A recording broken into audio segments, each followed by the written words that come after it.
Hey guys and girls, welcome to this week's INF 272 tutorial, and as always we start with the end result where we want to get at.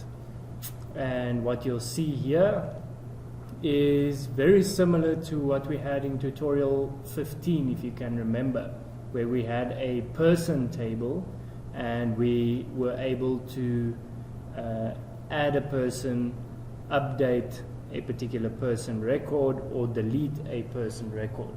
And this is exactly the same, apart from the fact that in this case we're working with animals. In fact, it's a little bit easier because our animal type is simply a text box. We don't have an inner join, we don't have a foreign key in this table, just for simplicity's sake. So we could have a cat, and our cat is of type mammal. We save that, and here we have our new record. We can also edit a record. Let's just change that to kitty, and when we save it, there we have our update complete, and we can also go ahead and delete an animal. Alright, so very simple. So you might be wondering what the difference is between this and what we did in tutorial 15. Well, the difference is that this time around we work with stored procedures, and this tutorial is meant to show you how to make use of stored procedures instead of SQL command or SQL statements that were explicitly defined in your C#. So this time around the SQL is actually written inside of a stored procedure on the SQL server side, and then we just call that stored procedure from the C#. Alright, so let's quickly have a look at the database. So obviously very simple, one table in our animal DB database. We've got one animal table, we've got an ID, which is our primary key, and an integer data type. We have description, which is simply a varchar, and we've got a type, which is simply a varchar string. Right, now before we can actually start and call a stored procedure from the C#, we need to go and create the actual stored procedures, and that you do inside of your SQL Management Studio. So to create a stored procedure, we go into the database, we click on that little plus symbol there. Let me just close these, and then you find the programmability folder. We open that up, and here you will see a stored procedures folder. Right, you can open that up, and here you can see that the only stored procedures that exist currently are stored procedures that were created by the system itself. We didn't create it. So to go and add our first stored procedure, you can go right click and click on stored procedure, and then it generates a query for you which has a nice little template that you can just go and modify in order to create your stored procedure. I'm just going to go and remove these comments just to make it makes it look way more complicated than what it really is. And here we go. Okay, so let's quickly go back to our application and just go and see what we need.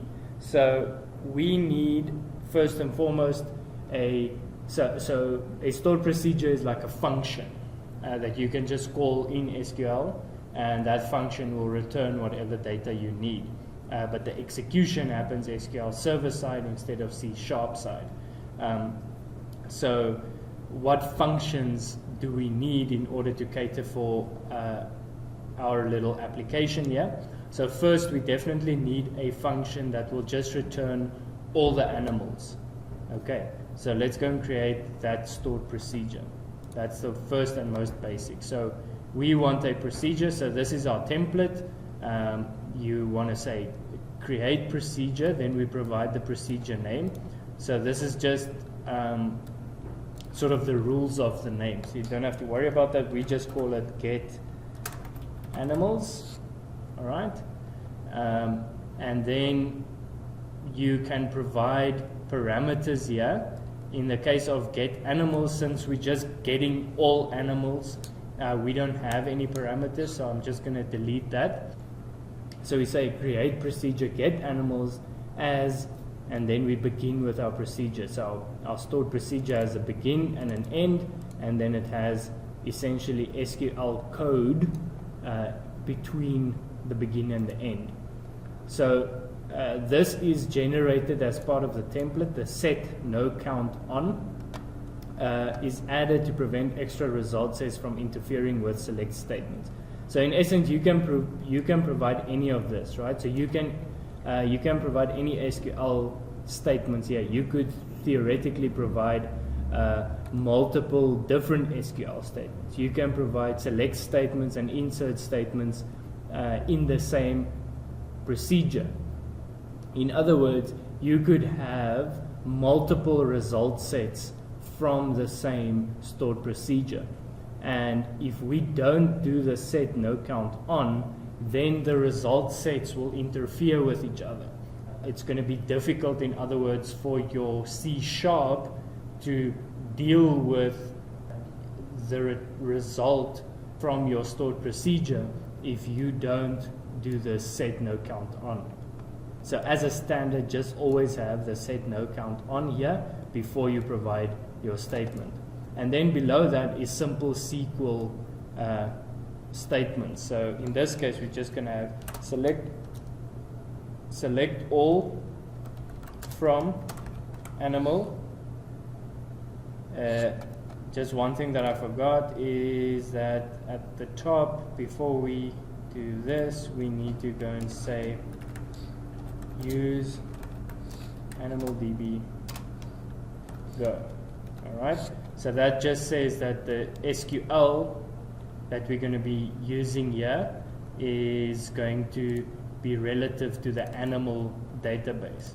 So if I now say get all from animal, then we don't have a problem. All right, so there's our stored procedure. This is only the script that will create the stored procedure. If you go here and you refresh, there's still no stored procedure there. You first have to go and execute this SQL in order for the procedure to be created. Okay, so just to be sure that the code that you wrote here is correct and doesn't have any syntax errors, you can go ahead and click on this tick button here, which the title says pause. So let's run that. Here we go, commands completed successfully. And once we've done that, then we know, okay, let's go ahead and execute. And by executing, we will go ahead and create the get animal stored procedure. So let's execute. After our execution, when we refresh the stored procedures folder, then we have our get animals. Now we can go and right click on that and say execute stored procedure in order to test it. So this just asks for parameters, but remember we didn't specify any parameters, so we can just go ahead and execute, and there we go. This will be the result of your stored procedure if it gets executed. Okay, now that's our first stored procedure down. What else would we need? So let's just go back to our application. So I first want to go ahead and create all my stored procedures before I get into the C# and show you how to call these stored procedures from the C#. Okay. So the other thing that I need is when I want to create a new animal, then I need a stored procedure to go ahead and insert a new animal to the database. So let's go back to our SQL Management Studio and go say, okay, we want to create a new stored procedure. Again, you right click, say you want to store procedure, say use animal DB, go, and you can delete that there. Say, let's call it insert animal, and this time we want to send parameters through because we're inserting a new animal. A parameter is something that will be passed through from whatever functionality is calling the stored procedure. So in this case we want a description, and that description is of type varchar 200, which is essentially string, and we want a type varchar 200 as well. Okay, we don't get an ID pass to this procedure because the ID is auto increment, so we only need to provide a description and a type. The ID will automatically be generated. Okay, so then we have all those parts that we normally have, and then we just go and insert our insert statement here. So insert into animal values at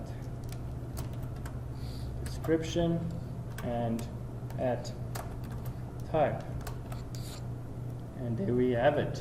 So let's pause. Our command executes perfectly. We execute, and when we refresh we have our insert animal. When we go and execute our stored procedure, type in dog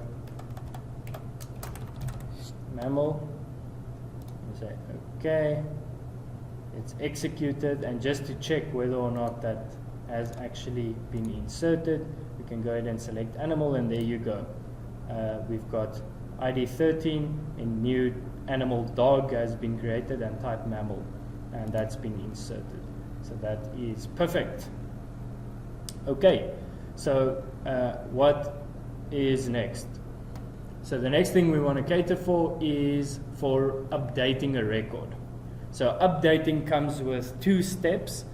First, when you click update, you want to go and get the details of an animal so that you can pre-populate the fields.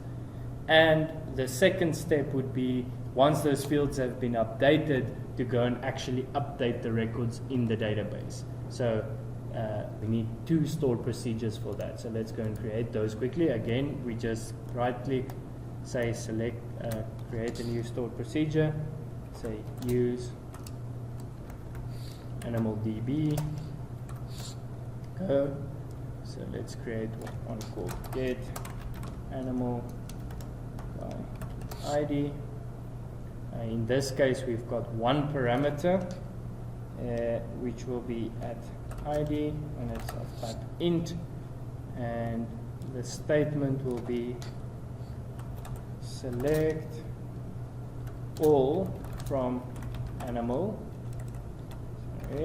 animal where ID equals at ID. Right, let's quickly click pause to check if our syntax is correct. It is correct. Execute, refresh. There we have get animals by ID. Let's quickly execute the stored procedure just to test it. We put in any test value. Remember the last one we inserted was a dog, so I'm just going to insert, and its ID was 13, so I'm going to insert that ID 13. When I go OK, there we have it. So there it returns that specific dog. Okay, just close that. Now let's go and create our other stored procedure. So right click stored procedure.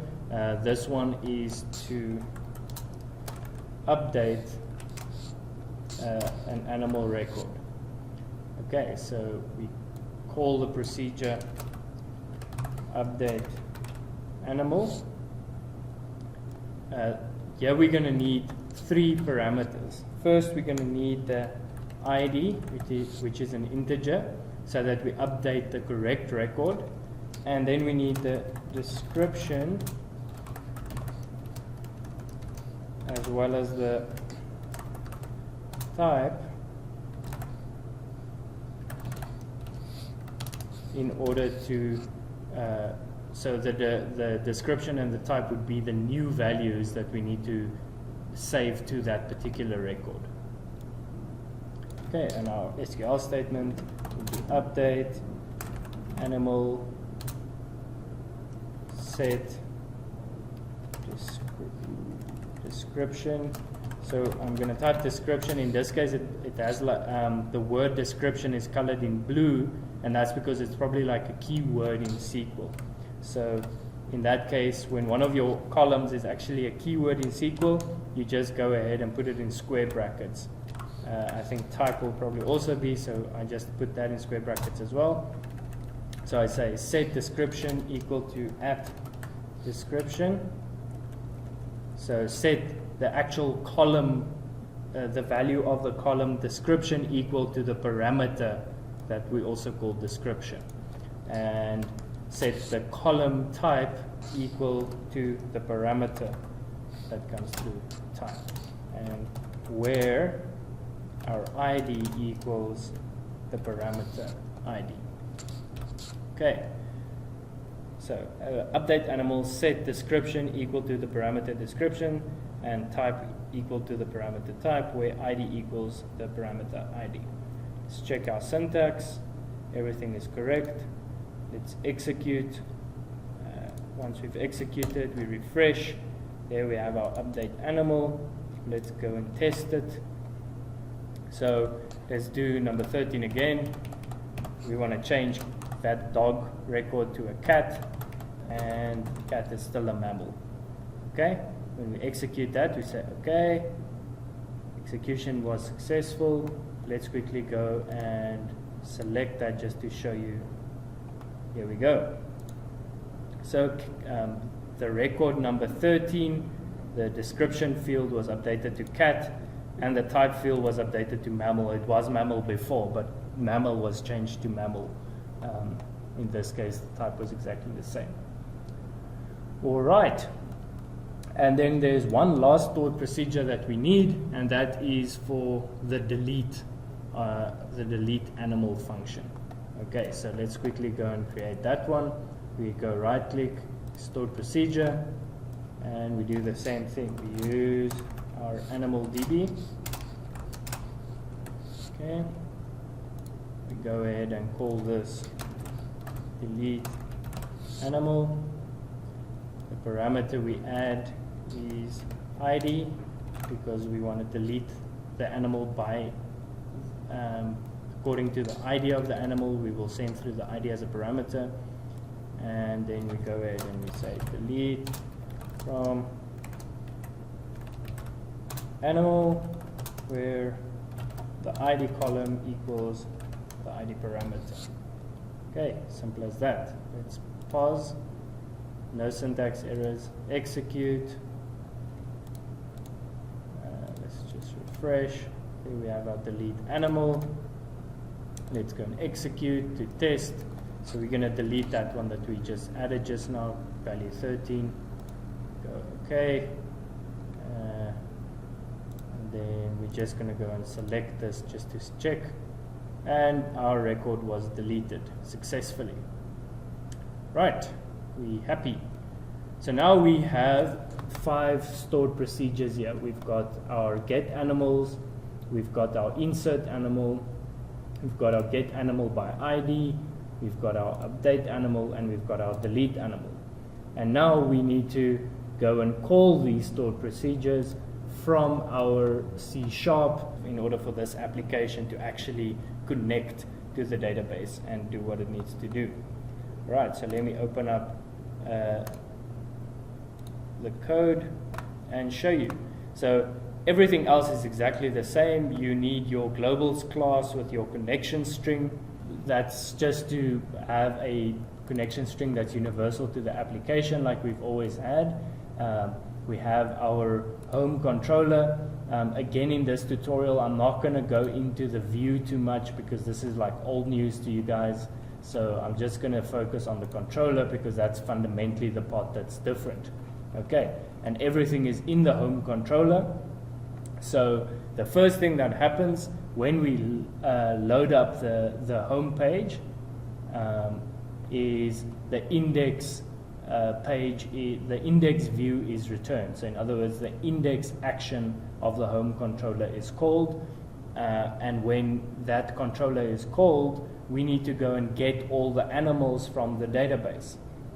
Now, what we did previously in tutorial 15, which had to do with people, we actually set up a SQL command here, and we wrote our SQL in here, right? I hope you guys remember that. You guys can go and refer back to tutorial 15 if you can't remember. But in this case, we're not going to write the SQL here. We're going to write the name of the stored procedure that we want to call. In this case, it's get animals. So let's go back. We want to call this stored procedure. Okay? So in our C#, we just put the name of that procedure and our connection. So the way we use exactly the same. We create the SQL command, we call it my command. This can obviously be any variable name. So we instantiate that, we call the stored procedure name, and we provide the connection. This part is different. We have to specify that the type of command is a stored procedure. If we don't do this, then it's going to assume that your SQL command is a SQL statement. So you have to do this to tell the command that it needs to execute or go ahead and call a stored procedure. All right. Then we, similar to what we did previously, we open the connection, we go and execute the command through the execute reader. Why the execute reader? You guys know this already. It's because we expect a table of records to be returned. And the way we deal with the reader is in exactly the same way that we did in the past. So it's really these two lines that are different. Okay. That will then go and return all the records and load it into our animal VM list. And the animal VM list will be taken care of by the view. Okay, so let me move on to our insert. So our first insert controller is just the normal insert action to return the insert view. You must remember that the insert view is empty initially. It just shows two empty text boxes. And that's why we don't have any database interaction here. It's just we literally return the view. When the submit button on the insert page is clicked, however, then we need to call the do insert action of the home controller, and this is where we have our next database interaction. Again, for this, we're going to call our insert animal stored procedure. So just to go back, so that would be this one. So we do that, and then we again say our command type is a stored procedure. And the one thing you guys haven't seen yet is now we need to add parameters to that. So from the page, from the view, we've got our description and our type variables coming through as parameters to this action or this method in the controller. Now these values we need to pass through to the stored procedure, and this is how you do it. You go my command dot parameters dot add, and then you instantiate a new SQL parameter object inside of this add. So what you also could have done is to go and say SQL parameter my description equals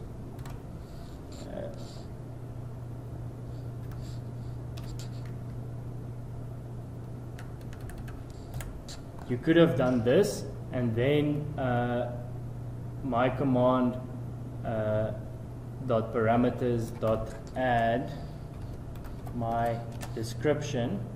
You could have done this. Just separate that from the other code. So you could have done it in these two steps, but that's not really necessary, because you can just you're never going to use the my description in any other part of the code. You're simply using it to pass that through to your stored procedure. So you can all put it in one line by putting that instantiating piece of code inside of the brackets there. Okay, so that's simply what I did there. And we do the same with type. So we say my command.parameters.add a new instance of the SQL parameter class, and the value we pass through is the name of the parameter. This is as it's specified in the stored procedure. So when you go back and you execute this, it expects two parameters, an at description and an at type. So the values that you have in here, at description and at type, need to map to these. All right. And then you pass through the values that are going to be associated with those specific parameters. So your description variable that comes through here will be associated with your at description parameter, and your type variable that comes through here will be associated with your type parameter of your stored procedure. Okay, so that's simple enough. And then after that, your execution is in exactly the same way that you did it previously. You go and open your connection, you go my command.execute non-query because it's an insert statement, and you deal with the consequences in exactly the same way that you did previously. So that's the insert. After that, we can look at the update. So this update is in order to return the update page. So you can have two text boxes with pre-populated data. So it's an existing record that's being updated. So there will be an existing value for description and an existing value for type, and we want to pre-populate that. So when we return the update view, we want to return it with a animal view model. Okay, so we instantiate a new animal view model, which we will send back when we return the view, and then we want to populate this animal view model with the values that come from the database by calling the stored procedure getAnimalById. So in exactly the same way, we set up our SQL command, we put the name of the stored procedure there. This is getAnimalById, which we have over here. Then we say that it is a stored procedure. We pass through a parameter that is the ID that comes through here. So that would be the specifically selected record that the user has selected to update. And then, so the ID of that selected record. And then we go and open our connection. We do the my command.execute reader. We're expecting to retrieve data from the database. The difference is just we only read that reader once. We don't put it through a while. Why is that? It's because we expect only a single record as a result, because we're getting an animal by a particular ID, and we expect that that ID is going to be unique. So in the case where we have a unique ID, we know that the result is going to be one row from the database table. And then we load the ID into the animal's ID field, the description into the animal's description field, and the type from the database into the animal object's type field, and we pass that back to the view. Okay, now that data will be displayed to the user, and the user can go ahead and update that and then hit save. And when the user hits save, then the do update action of the home controller will be called, and in this case the ID is passed through, as well as the updated description and the updated type. Okay, and what we need to then go ahead and do is to go and call a database stored procedure to say that we want to update the description and the type as it is in the database with the new updated description and type where the ID is equal to a particular ID. And we wrote a specific stored procedure for that, which is called update animal. Here we have it. All right. And again, we set the command type as stored procedure, and we pass through the 3 parameters that it expects: the @ID, @description, and @type parameter. And those 3 are all passed through from the view. And the way we execute it is, again, in exactly the same way as we usually would. We open the connection, we execute non-query because it's an update statement, and we close the connection and redirect back to the index page. Okay, and then lastly what we need to do is the delete.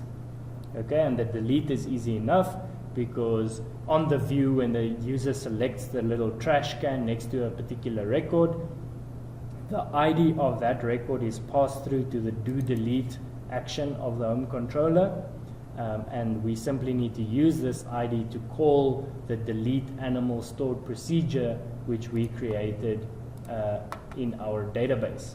So now we can just go back, we specify the delete animal, we say that it's a stored procedure, the command type is a stored procedure, we add that ID as a parameter, we open the connection, and we execute the non-query like we normally execute any delete function. Okay, and after we've finished, we close the connection and we redirect back to the index view, which will then go and collect all of the animals and show the latest version of the database table. Okay, and once we've done all of that, we simply run and we can test. So let's quickly add a test value, test, just to see if it works. Save, there we go. We can go and update. So tester. When we save that, then our updated values come through here, and we can delete it, and there it disappears. And it's as simple as that. Our 5 stored procedures work exactly as we want them. And there you have it. That's how you do stored procedures together with C#. Thank you. Until next time. Cheers.